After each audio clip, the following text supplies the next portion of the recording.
let's pray this morning and we'll get right to work. Father, thank you for your grace.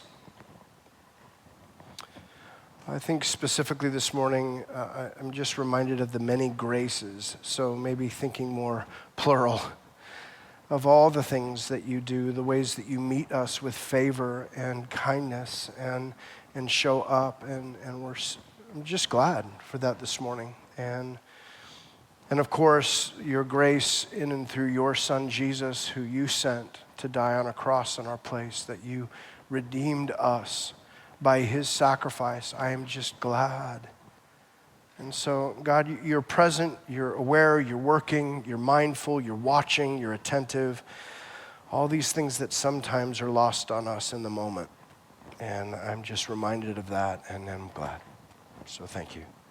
Be with us as we look at the text this morning. I pray that you would speak to us. And the hope today is that you would renew hope, that you would speak encouragement in discouraging times, that you would meet us in that space and provide us with a bit of rest and a reminder of who you are and what you have done and what you are doing in the world. It's in Jesus' great name we pray. Everybody said, amen. We're going to be in the book of Hebrews this morning. Though we're going to do a bit of work before we get there. Hebrews is a difficult book to just drop into. There's so much going on in it, so I'm hesitant a little bit, but I think with the purposes of the plan for the morning, I think it'll work. And so that's where we're going to be. We're going to do a little bit of work before getting there, but that's where we're going to be. We're going to be looking at promises, what they are and what they're for. And that's the hope this morning. I don't know if you noticed, but things are getting pretty bad out there. I don't know if you're watching. I don't know if it's just me. Maybe I've just been laid up for too long, just watching the news for days on end. I said to First Service, I said, that you can go on your phone and look at the data and kind of see where you spent, how much time you spent on your phone and which apps you I don't want to know how long I've been on Twitter these past couple of weeks, but I've been scrolling the news. I don't know if you've noticed, but there's some stuff going on in our country, and it's a little tumultuous. I don't know of a better word. It's storm-like, it feels to me. And again, it might just be that I was locked away for a couple of weeks and I needed to get out, but I can feel the unease. There is a real sense of unease. You can sense in people just generally a desire and a deep desire for something different, even if they're not sure what that different is. And let me say, I'm actually glad for that unease in one sense, because as Christians, we understand that we were created by God for something considerably different than what we're experiencing because of sin and the fallen state of the world that we live in. That Romans chapter 8, we are groaning alongside with creation at the decay that we're bound to in this time. So there's a part of me that says, well, I'm glad as a Christian there is unease, because we're not really supposed to be at ease here under these circumstances. There should be in us a longing for something bigger and better. And so in one sense, I'm glad for the unease. But in another, they really are the times that we live in.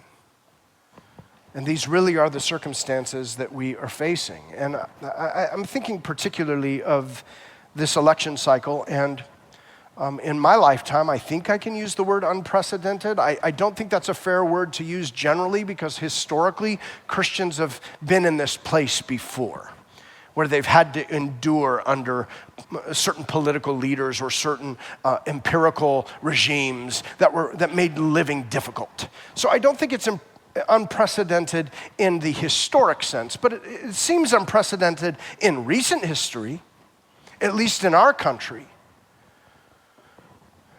And it's bringing a very real sense of unease. And in unease comes with it all of the things you can imagine. One of those being hostility and the panic that seems to set in and the desperation that seems to take root. And people get, uneasy.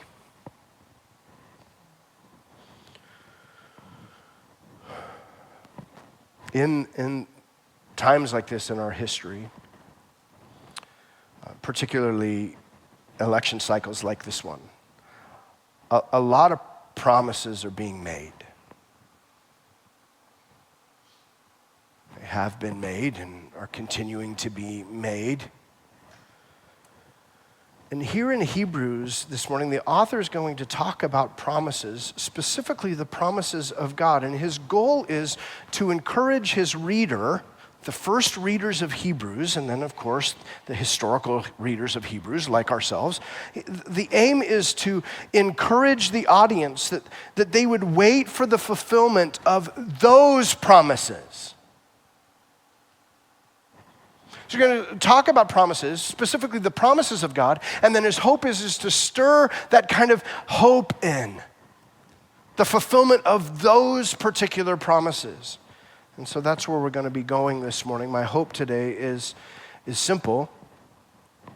My hope is Christians that we would be grounded in these uncertain times, in these tumultuous times, that we would be grounded, that we would experience rest amidst all the unrest, that we would experience ease by faith in all of the unease. And again, it's something Christians have had to do for a long time, going all the way back, so this is not new to us, but it's something we need to be reminded of. So my hope is that your faith will be strengthened today. I hope you will have a sense of resolve and that it will be shored up this morning, that you will leave today with a renewed sense of hope in eternal things. That's the plan. So the title this morning is simple, An Anchor in the Tempest, or An Anchor in the Storm. I want us to get grounded in the promises of God amidst a season of promises. That's my hope, okay? Before we get to the text, let's think about promises. What are they for? What are their intended purposes? And so I thought of two things. Here's the first. On the part of the promiser, a promise is meant to show intent. Like, I intend to do this, whatever it is. Whatever that thing may be. You're going to pay off debt. You're going to show up on time. Whatever the thing is, a promise is used by the promiser to show intent. I intend to do the thing or to not do the thing, whatever the thing is. Okay, that's the first thing. The second thing a promise is for, and this on the part of the promisee, is it's meant to remove doubt. It's meant to bring a sense of ease and rest amidst whatever might be the thing that's causing unease or unrest. And so it's meant to bring assurance. It's meant for the promisee to have a guarantee of sorts that the promiser will follow through with the things that they are promising to do. So the two things are to show intent on the part of the promiser and to remove doubt on the part of the promisee. That's what a promise is for. That's its purpose. It's to communicate and confirm intent while also putting the recipient at some ease. Okay, it's going to get done, or it's not going to get done. Good, I'm glad. But here's the deal, and it's often a problem for most, and we'll spend some time talking about this a little later on, but a promise assumes something that is hard for us. And it's a problem for most, and that it assumes a period of waiting. I mean, you think about it, there's no point in making a promise if I intend to fulfill it in the very moment I'm making it. Like, a promise assumes that there's going to be a period. So I promise I'm going to do the thing, or I promise, but the assumption is that it's not happening right now. It's going to happen sometime in the future, but I promise, I assure you that I intend to do the thing or to not do the thing. Now, there's no point in making a promise if you're going to fulfill it in the moment. So the whole idea is I'm going to get to it, just not yet. I will do it, just not right now. So I promise. It shows intent, and it's meant to alleviate distress or unease. Okay, here's another problem. The first is waiting, and we'll get back to that. We'll circle back to that one. That'll come up in the text. Here's the other problem for us culturally. This is more of a cultural problem, less of a textual problem. Culturally, promises are like, this is a vivid picture for me, so maybe for some of you it will be too. It's like leftover Halloween candy. It's like Halloween's coming up. You got the bowl, you're going to hand out candy, you're going to have this leftovers, or your kids are going to come back and it's going to go in a bowl and it's going to sit on top of the fridge for what seems like an eternity. And then all the good stuff's going to get picked out of it. And then the leftover stuff is like all the stuff, like the rock hard double bubble, or the bit of honey. Somebody's like, what is that?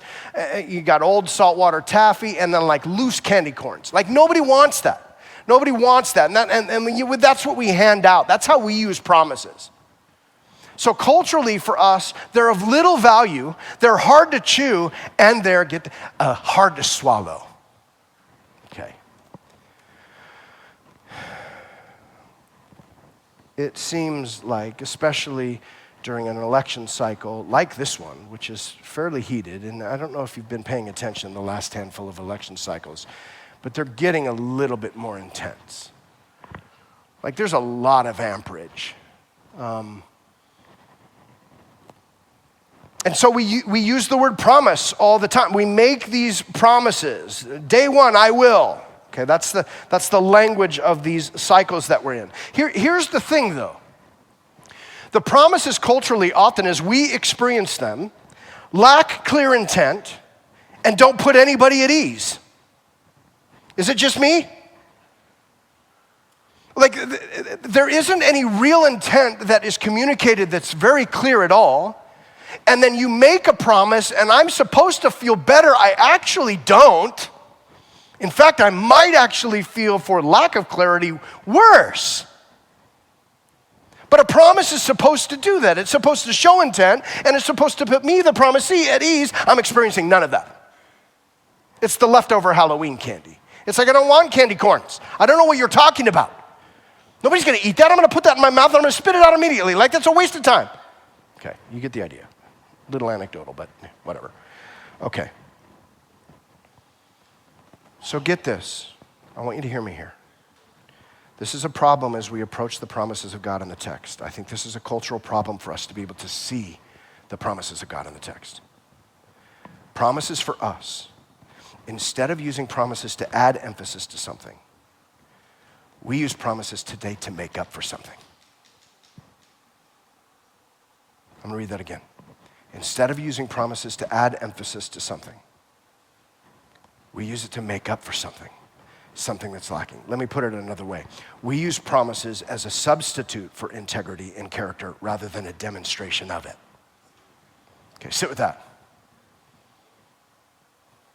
We use the phrase, I promise, more often to make up for a lack of integrity and character rather than a demonstration of it, rather than that promise being rooted in it.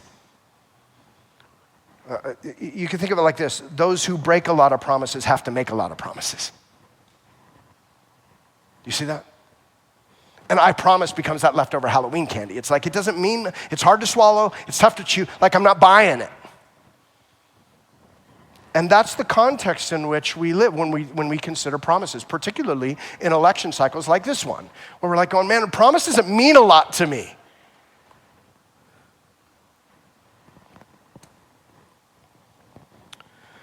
This is going to get a little bit close to home, but I think about promises for us culturally, and more often than not, I look at my own life, and more often than not, the promises come in the place or in the area of our lives where we have the most mistakes.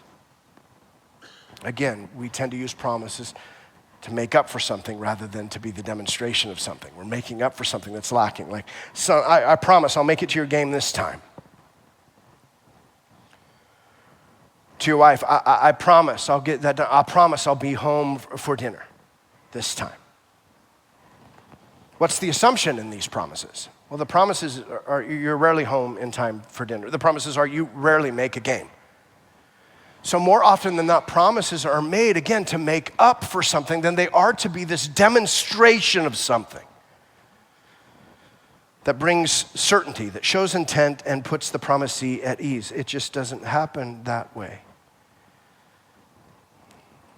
We use promises as a substitute for integrity and character rather than a demonstration of it.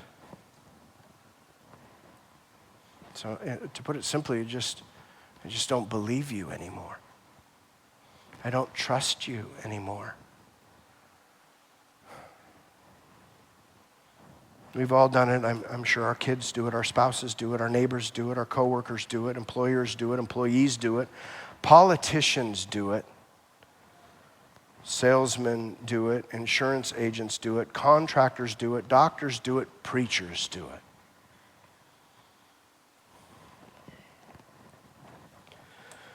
I think that's why Jesus taught things like this. Matthew chapter 5, verse 33. Look on the screen. Again, you have heard that it was said of those of old, you shall not swear falsely, but shall perform to the Lord what you have sworn. See the intent? Like, you should just perform. But I say to you, do not take an oath at all, either by heaven, for it is the throne of God, or by earth, for it is his footstool, or by Jerusalem, for it is the city of the great king. And do not take an oath by your head. You cannot make one hair white or black. Let what you say be simply yes or no. Anything more than this comes from evil. The idea is this: if it's rooted in character and integrity, yes is enough. If it's rooted in character and integrity, no is enough. And in this everyday exchange of life, this should be the rhythm. We shouldn't have these flippant promises that manipulate and motivate. We should just simply say yes or no. James, Jesus' brother, echoed the same teaching, and I'm sure he got it from his brother, Jesus. But he says this in James 5, verse 12. But above all, my brothers, do not swear either by heaven or by earth or by any other oath, but let your yes be yes and your no be no, so that you may not fall under condemnation. So again, I think he got that from Jesus specifically. Now, this is not excluding oaths altogether. There is a proper place for oaths, as we will see this morning. This is talking about that substitution for character. I'm going to use a promise, I'm going to use an oath to make up for what is lacking in me. Rather than just saying yes and meaning yes, or saying no and meaning no. And this flippant use is damaging and it's harmful. I think this is why, and this is why I started here, I think this is why it's difficult for us to open Scripture and look at the promises of God. Because culturally we look around at the promises of men and they're not worth much. And so we read promises, and it's promises, like, show me. Don't tell me, because everyone's telling me. And I want to stop. Again, if a promise's substance is in the promiser's character and integrity, then what should be exciting about the promises of God is that it is a demonstration of who he is. He's not making up for something that's lacking in him. And so the promises of God have a substance to them, meat to them, because they're rooted in the integrity and the character and the nature of God. It's altogether different than the promises so often experienced of men.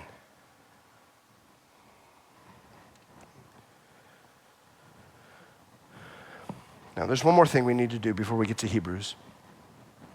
We've got to revisit, an Old Testament story. If you're not familiar with the book of Hebrews, it's written to Jewish Christians.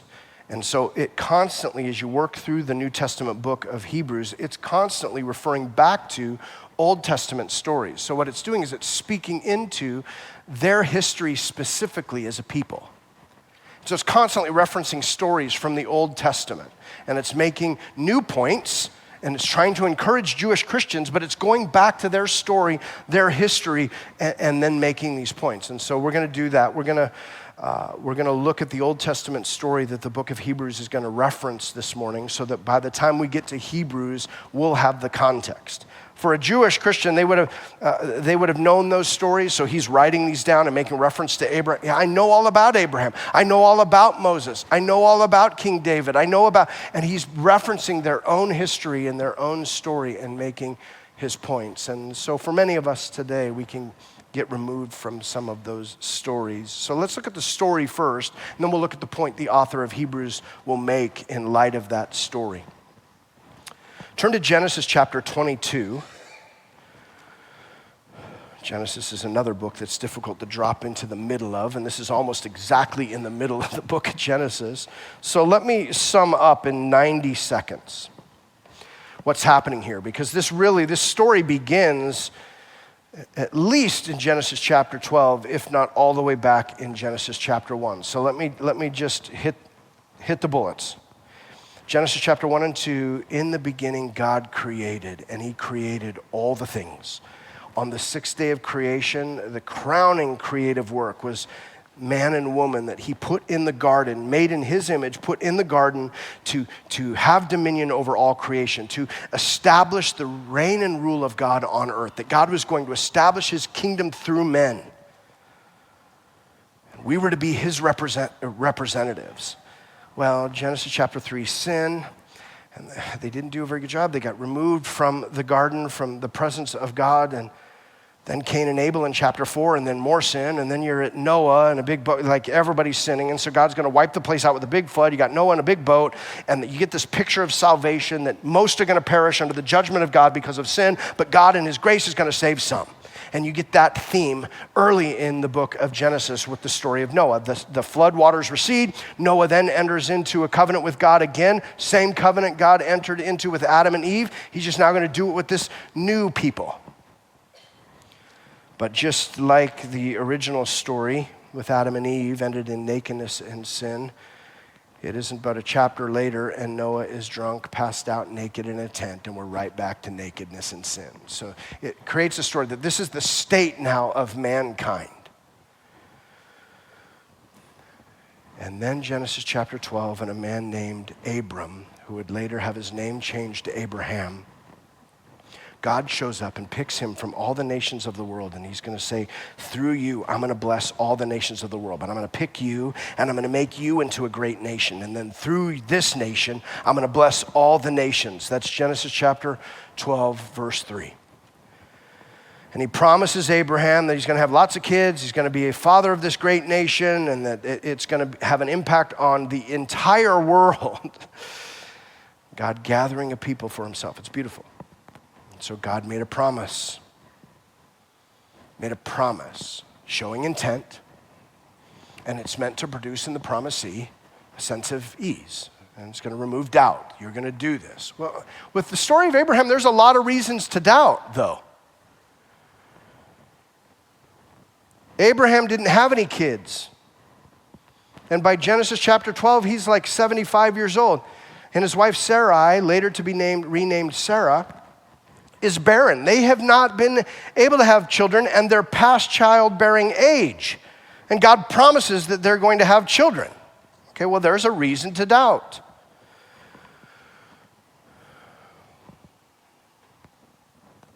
But it says this, he believed God. But he believed God. Notice that it wasn't his circumstances that led to whether or not he was going to believe God or not. It was the character and the integrity of God. He believed God, and his circumstances didn't matter. The fact that he's older and his wife's older, they're past childbearing, that's not going to be, his wife's barren, can't even have any kids, well, that's not going to be, like, I believe God. Because the promise is rooted in the character and the integrity and the nature of who God is. And he believed God. It's awesome. God steps in, does miraculously provide a son. We know it's miraculous because, well, his wife was barren and they were old. He was 100 by the time the promise was fulfilled. And Sarah was in her 90s. So they were in their 70s. 20 plus years later, the promise is fulfilled. He's 100, she's in her 90s. They named their son Laughter, which, on one hand seems funny, two old people having a baby. But on the other hand, I'm not sure if there are very many people in their 80s and 90s who would find out that they're pregnant who would laugh. Like, I'm not sure laughter's the name I would pick, but nevertheless, it's a weird story. But again, it's not the circumstances that determine his belief. He believes because the promises are made by one whose character and integrity and by his very nature is going to fulfill them. He believed God, regardless of his circumstances. And then it gets worse. The story gets weirder. Because then he gets the son, and then they have the boy, and he grows up, and he's a young boy, and then what does God do? You know the story? God tells Abraham, I want you to take your boy, and I want you to take him up to a mountain that I'm going to show you, and I want you to sacrifice him. It's like, okay, there's a lot of reasons to doubt in this story, circumstantially. Lots of reasons to look at this case and go, yeah, that's not going to happen. But over and over and over again, Abraham believed God. Abraham believed God. Church, listen, for us this morning, do you believe him? Like I found this morning, it's not even in my notes, I just found this morning just this sense of just simply saying to God in prayer, I believe you. Was so good for my soul. Just to take a minute, to stop, to close my eyes and go, I believe you. I believe you. Abraham believed God. The promise it wasn't circumstantial. It was rooted in his very character and nature. And so it had substance, it had teeth, and he believed him. So let's look at the story that Hebrews is going to reference, and then we'll go to Hebrews. I'm just going to read it. Chapter 22, verses 1 through, I think we'll go up through 19. After these things, God tested Abraham and said to him, Abraham, and he said, here I am. He said, take your son, your only son, Isaac, whom you love, and go to the land of Moriah and offer him there as a burnt offering on one of the mountains of which I will tell you. So Abraham rose early in the morning. That verse, that transition is striking to me. Because there isn't this back and forth, at least not one that's recorded. Like, whoa, what are you talking about? Like, can we have a minute? Let me pray about it first. Like, there's none of that. Okay. He gets up early. Like, that's the transition as we have it recorded. Okay. Wow. So Abraham rose early in the morning, saddled his donkey, took 2 of his young men with him and his son Isaac. And he cut the wood for the burnt offering, and he rose, and he went to the place of which God had told him. On the 3rd day, Abraham lifted up his eyes and saw the place from afar. Then Abraham said to his young men, stay here with the donkey. I and the boy will go over there and worship, and then we'll come to you again. And Abraham took the wood of the burnt offering, and he laid it on Isaac's back. And he took in his hand the fire and the knife. So they went both of them together. And Isaac said to his father Abraham, my father. And he said, here I am, my son. He said, behold the fire and the wood, but where is the lamb? Like, he's not dumb. Like, we're here to worship, to make a sacrifice. Like, you've got the fire, you've got the wood, we've got all the things. Kind of forgot the biggie, kind of forgot the lamb. There is so much, as a father myself, there is so much in this. It's a lot to ask of a father.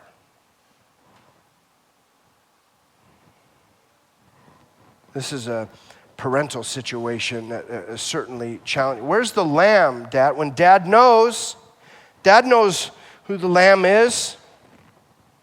How do you answer that question to your young son who's curious and is noticing something's off? He says, God will provide for himself a lamb for the burnt offering, my son. God will do it. Here he is again, believing God. I believe you. I believe you. I believe you. So they went, both of them together. When they came to the place of which God had told him, Abraham built the altar there and laid the wood in order and bound Isaac. Bound Isaac his son and laid him on the altar on top of the wood. Then Abraham reached out his hand and took the knife to slaughter his son, is the language. You still believe? Can you still say, I believe you?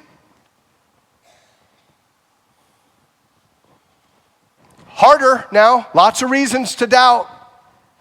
Lots of reasons for uncertainty. Remember, promises are to show intent and to put us at ease. Does this look like ease to you? You still believe?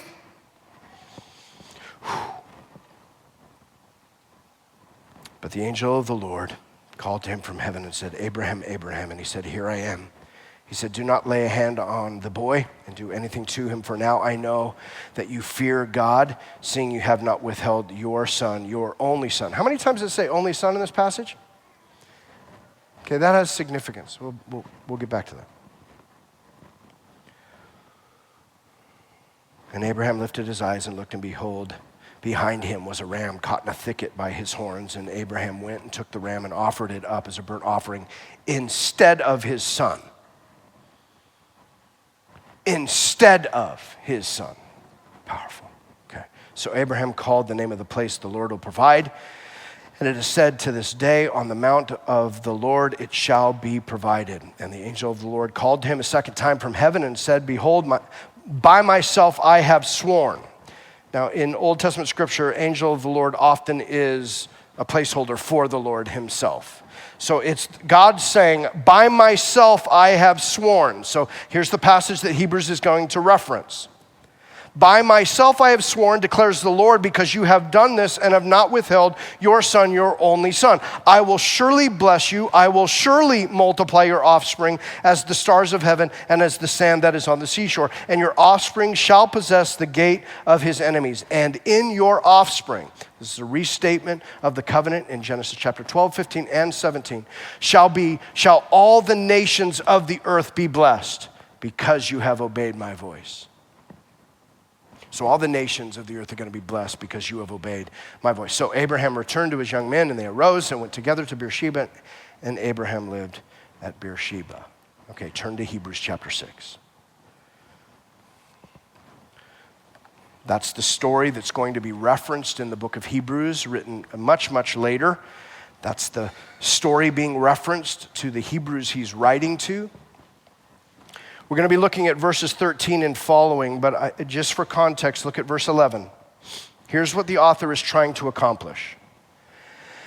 We desire each of you to show the same earnestness, to have, here it is, the full assurance of hope until the end. Okay, that reads really positively for me. I see that and I want that. When I read this, I experience in my person, I experience a desire for this. I want full assurance of hope until the end. How many of you? You with me? Like, you want full assurance of hope until the end. Okay, that speaks to duration. That speaks to something and for a set amount of time. I want that assurance of hope, and I want it all the way. So I'm reading that and I'm going, yes, okay, I want that. Do I have that? Not sure. Did they have that? Probably not. But that's the aim of the letter, that you would have it. That you would have that assurance of hope all the way to the end. That's what he's hoping for. Look at this. So that you may not be sluggish. That's context interprets that differently because it's the same word used back in chapter 5. Look at chapter 5, verse 11. Here's a little warning. He says, about this we have much to say, and it's hard to explain, and we're not going to get into it, but look what he says. Since you have become dull of hearing. That's the same word in the original language that we interpret sluggish in chapter 6. So there's the sense of you're not listening anymore. You've become dull of hearing. You're being lazy. You're being sluggish. And I think about that. Okay. I think about the times when I get worked up, and I can. Ask my wife. I can scroll the news, and every 30 seconds I'm reading another headline to her, and she's just kind of rolling her eyes, not because she doesn't care, but because I'm insane. And I can sense in myself an agitation, which is, I think, in that moment, a demonstration that I'm not listening right now. I've become, in this moment, dull of hearing. I've become sluggish because these things are now causing the waves to kind of move. And I'm like, oh my goodness, if this happens, then this. And can you believe if this person and that, and if this were to, hey, are you listening? do you believe? What God said, do you believe me? As Abraham did, do you believe me? Like you stop at just a moment of grounding and go, okay, I believe you. I believe you. I believe you.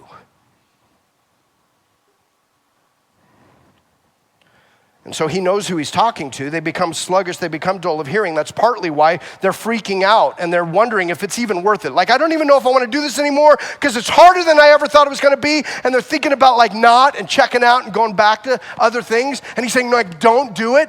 And you become dull of hearing. You become sluggish. You need to remain. You need to endure. That's why he's writing. That's the context of Hebrews. And look at how he finishes, so that you may not be sluggish, but, look at this, be imitators of. Imitators of who? Those who through faith and patience inherit the promise. Okay, you see all the pieces in that?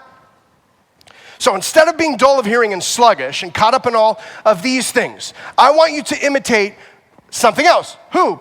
Well, those who through patience and faith inherited the promise. Who made the promise again? God made the promise. Where was this promise made? All the way back in the book of Genesis.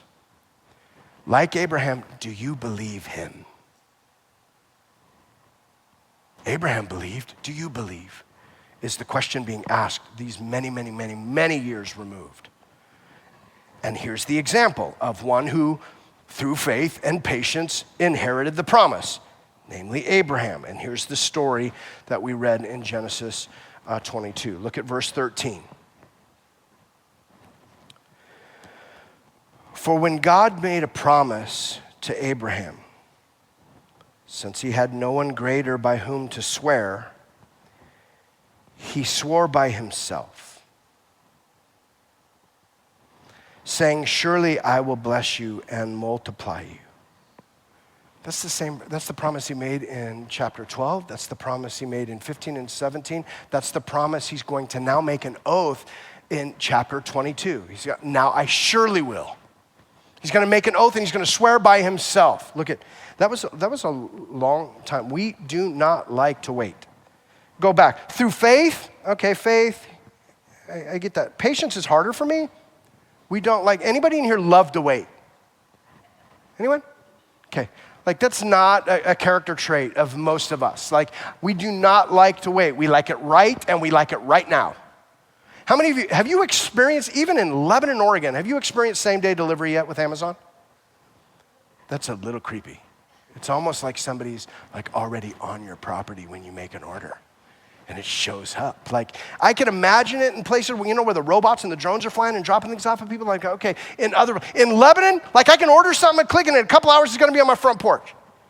That's how we want it. We like it right, and we like it right now. We don't like to wait. And here's the problem, church. This is why he's saying you need to imitate those who through faith and patience endured. Through faith and patience. Waiting is a big part of what it means to be a Christian.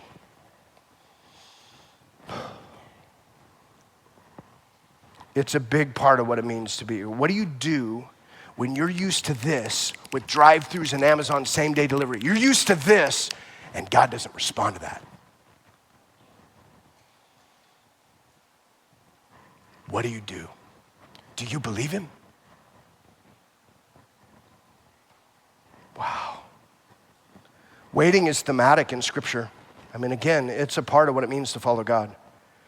Abraham had to wait for his son. He was promised a son when he's 75, doesn't get the son until he's 100. That's 25 years he waited for that promise to be fulfilled.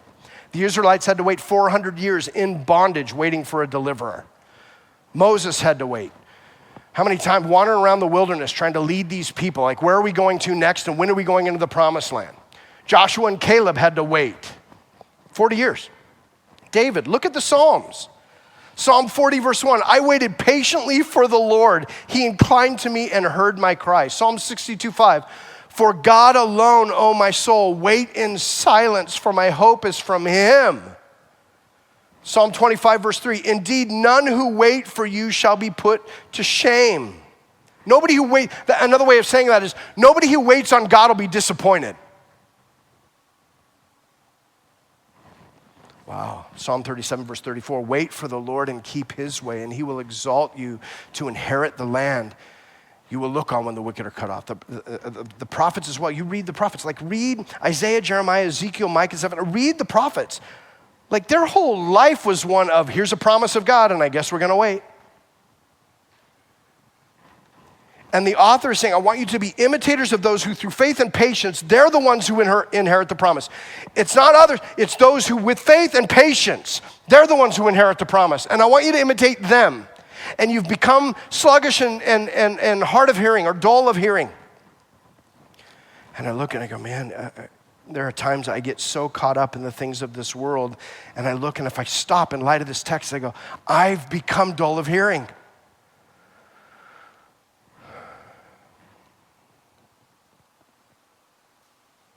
What these Jewish Christians were going through was not new.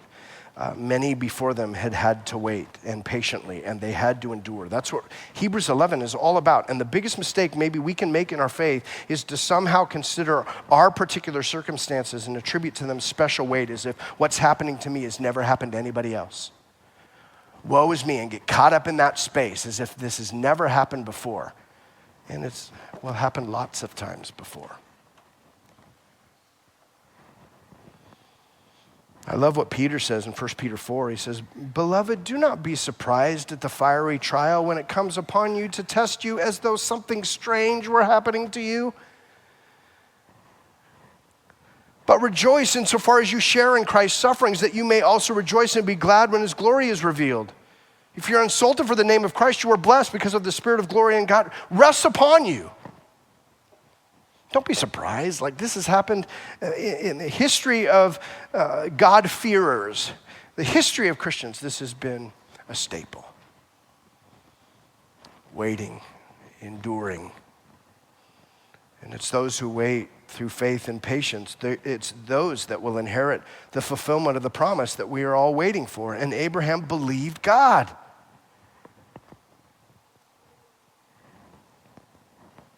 God made a promise, verse 13, to Abraham. We read that. Since he had no one greater by whom to swear, he swore by himself. The point is simple. Like, people, when they swear by something greater than themselves. What does this say about God? I got nothing. I got nothing greater than me, and so I will swear by me. Wow. And that isn't a flippant, I swear to God. I want you to see the difference. It is substantive, rooted in who he is as God. He swore by himself. Wow. Surely I will bless you and multiply you. Surely, surely. That's the purpose of a promise. Remember? On the part of the promisee, it's meant to bring rest to unrest and ease to unease. It's meant, surely I will. Oh, whew, good. I believe you.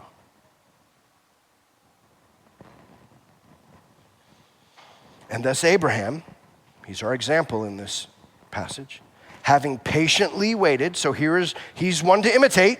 He patiently waited. He believed God. Patiently waited, obtained the promise. What's the promise again? The son. In the immediate. There's bigger promises connected to that, and through his offspring, all the nations of the world would be blessed. So there's something bigger than that, but that was the promise, Isaac. It required faith because Sarah was barren and they were both already in their 70s. It required patience because God didn't fulfill that promise for 25 years. And it required endurance because then God tested Abraham and his resolve by telling him to take Isaac up on a mountain and sacrifice him. That's what it cost him. And the author of Hebrews is saying, endure like that. With patience, with faith, and it's you who will inherit the promise, the fulfillment of these promises. It's powerful. And Abraham believed God. Look at Hebrews 11. We're not going to read the whole chapter. Hebrews 11 really just lists a bunch of people in Old Testament stories that demonstrate the same thing. We'll look at just the verses specifically related to Abraham. Look at verse 17. By faith, Abraham, when he was tested, offered up Isaac, and he who had received the promises was in the act of offering up his only son, of whom he said, through Isaac shall your offspring be named. You see the quandary? It's like he's, in the very moment he's offering up his son, what is he also believing? In the very moment he's offering him up, he's believing that it's through this son that the promises are going to be fulfilled. In the very moment, he considered that God was able even to raise him from the dead, for which, figuratively speaking, he did receive him back from the dead. So he's going, look, I don't know how he's going to do it because I don't see, but this is what I know about God, and this is what he said to me. And so I believe him. And he binds up his son, puts him on an altar to slaughter him.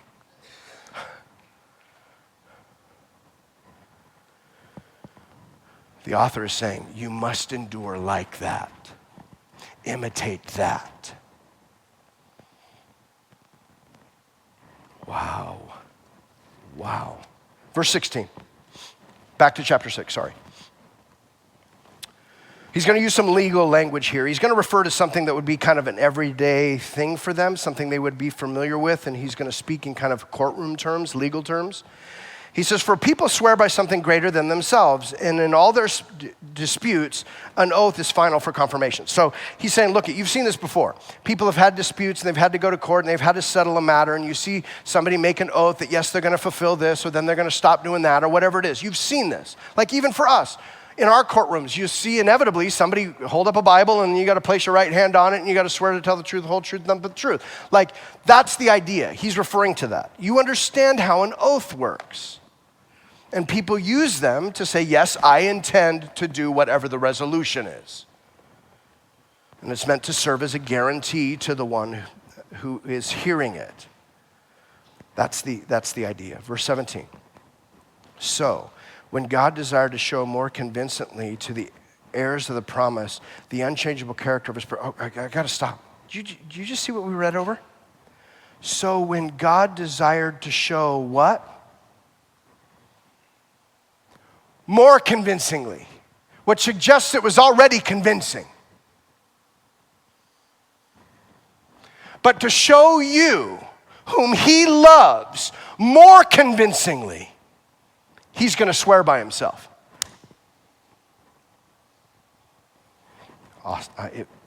We can't read that too quickly. And it's hard because this passage is clunky. Look at this. It doesn't read very smooth, so it's going to take us a minute. Look at this. So when God desired to show more convincingly to the heirs of the promise, those waiting by faith with patience, the unchangeable character of his purposes, he guaranteed it with an oath. Okay, so the oath is connected to the showing it more convincingly. Showing it to who? Those who are enduring by faith and with patience.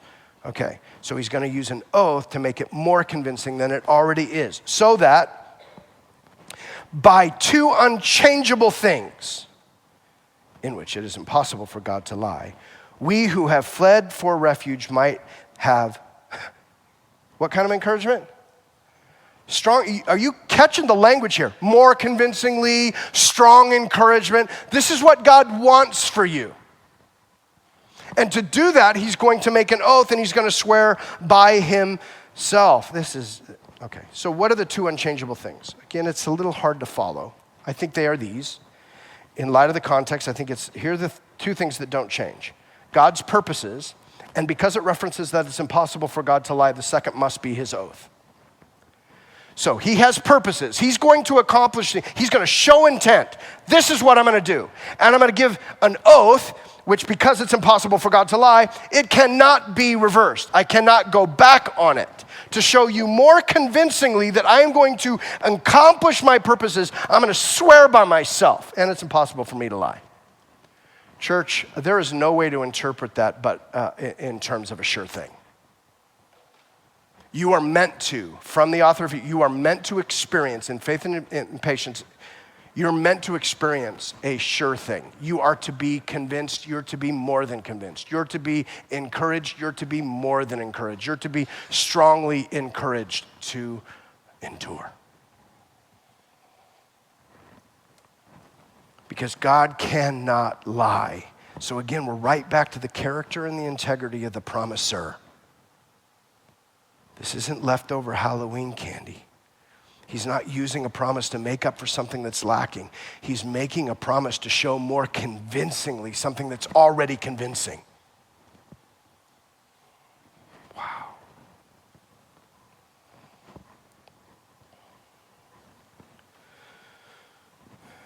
Where did I leave off? 19. Here it is. We have this as a sure and steadfast anchor of the soul. Looking out at the world today, looking around us, an anchor is a really good metaphor. How many of you could use an anchor right now for your soul? And it might not even be connected. Somebody came to me first service, and I'm referencing the election cycle. They had stuff going on in their life. They weren't even thinking about the election cycle. So this is one example of many. When the waves get crazy, the currents get strong, everything outside is telling me something different than the promises of God are assuring me of. And I slip into that. I become dull of hearing. I become sluggish. I start to freak out and I start to panic. And then there's just this simple, clarifying question, almost from God through the text. Do you believe me? Do you believe me like Abraham believed me? Church, again, the first service for me, it was during worship, it was during communion. I just stopped and was just like, I believe you.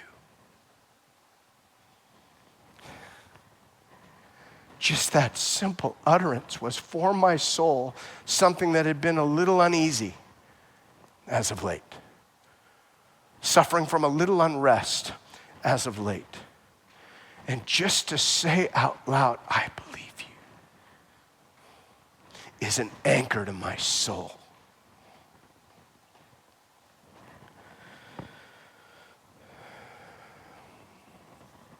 It's a perfect metaphor. I mean, what does an anchor do? It holds. It keeps something from being affected by the circumstances. There was something going on in Abraham that had him anchored, though everything about his circumstances says there's no way this is happening.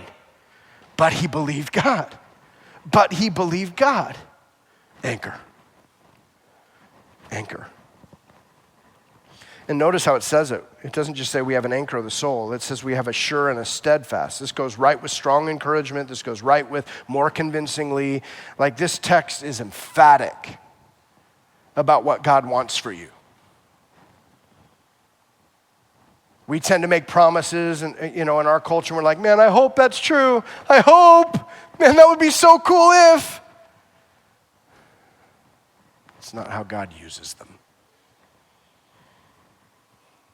It's not how God uses them. We have the sure and steadfast anchor of the soul, a hope that enters into the inner place behind the curtain, where Jesus has gone as a forerunner on our behalf, having become a high priest forever after the order of Melchizedek. I'm not even going to get into that. That's chapter 7. Wow, he goes in behind the curtain. This is temple language that goes back to chapter 5, just talking about Jesus goes. He went before us to a place that only priests go. And Jesus went into that place ahead of us to mediate between us and God. He went into that place ahead of us. This is the sure and steadfast anchor of the soul, that Jesus went in on our behalf as our high priest, and he mediated on our behalf with God. He went before us. Look at chapter 5 real quick. Chapter 5 talks about this high priestly order, that Jesus is the great high priest. But look what it says in verse 7. In the days of his flesh, this is when he was walking the earth, Jesus offered up prayers and supplications with loud cries and tears. To whom and for what?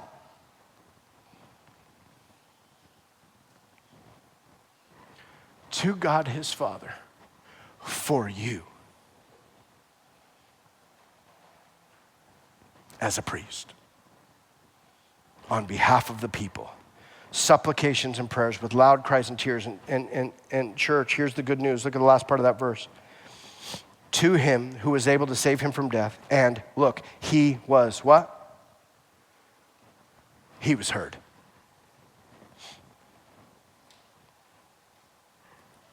Jesus is our high priest. He's gone behind the curtain, a place that only priests go. He's the forerunner to go ahead of us through the curtain by his own blood to secure a place for us forever with God.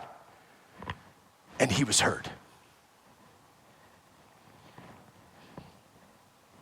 Jesus, church, listen to me, in these times particularly, but in all tumultuous times, Jesus is the fulfillment of God's promise to Abraham made a long time ago. Only son language in Genesis chapter 22 is meant to point somewhere. Who does it point to? To Jesus. Do you think it was a coincidence that Isaac was Abraham's only son? Nope. Do you think it was a coincidence that Isaac was the one who carried the wood on his shoulders up the mountain for a sacrifice to be laid on an altar? You think it was a coincidence? No. What about when Isaac asked where the lamb was and Abraham said, I'm not sure he knew he was being prophetic, that God would provide for himself a lamb. Who is that lamb? That's Jesus. You see the picture in a moment. Church, what he did in the life of Abraham and Isaac, though he asked a lot of them. As a father, I don't even understand. He asked a lot of him, but Abraham believed and he endured and he went. And because he did believe God and because he did endure with faith and patience, we get this gift of seeing in the story of Abraham the picture of Jesus in such a remarkable way, but it's not just a picture of Jesus, it's a picture of us too. Because in 1 minute, Isaac is a picture of Jesus, the only son, being put on an altar on behalf of all sin. And in the very next moment, Isaac is a picture of us being taken off the altar and a ram being put on in its place. In a moment, it's like he's a picture of Jesus, but then he's just a picture of Jesus the moment he's removed from the altar. Isaac, you're not Jesus. You're not him. You're a picture of him. So this is for you too. And he's removed from the altar and a ram is provided. And that ram is Jesus. Church, let us not lose the promises of God for the promises of men. Let us not lose the promises of God for the promises of men.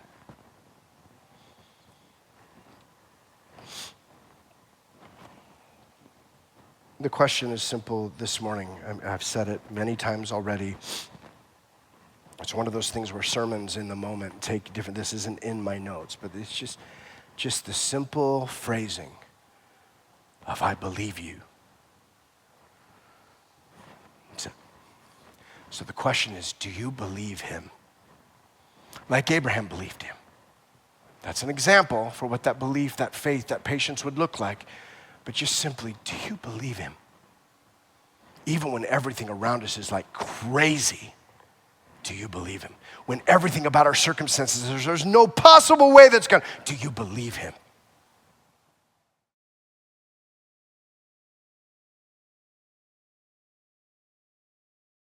Let's stand together.